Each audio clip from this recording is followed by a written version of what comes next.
정치인에 대한 체포 지시가 있었는지 여부가 매우 중요한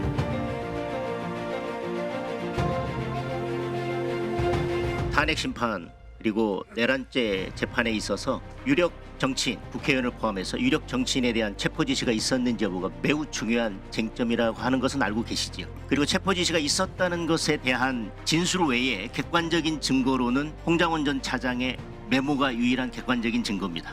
근데 홍장원 전 차장의 메모가 실제로 등장하기 전까지는 체포 지시가 있었다, 체포 명단이 있다라고 하는 것은 거의 도깨비불 같았습니다. 뭐 있다는 얘기는 있는데 본 사람은 없었다. 그런데 탄핵 2차 표결, 14일 2차 표결을 앞두고 갑자기 그 전까지 나타나지 않았던 홍장원 전 차장의 메모가 등장합니다. 이제 그때부터 논란이 커지면서 탄핵 심판, 탄핵 소추에 대한 가결이 이루어지고 내란죄 수사가 이 메모가 근거가 돼서 수사가 이루어졌습니다.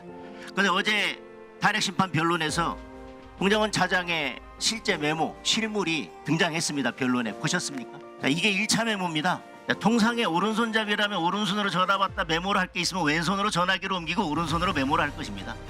왼손잡이라면 통상 왼손으로 전화를 받다 메모할 게 있으면 오른손으로 전화기를 옮기고 왼손으로 메모할 것입니다. 근데 본인은 왼손잡이인데 왼손으로 전화 받고 오른손으로 메모하다가 이렇게 됐다고 합니다. 1차 메모에서 이게 뭐 정보기관이 쓰는 암문지는 모르겠습니다만은 한글에 자, 모, 그 어떤 거 하나라도 식별해 내실 수 있으십니까? 예, 현 메모에서는 뭐 저는 그런 글자를 좀 식별하기 어렵습니다. 이 메모가요.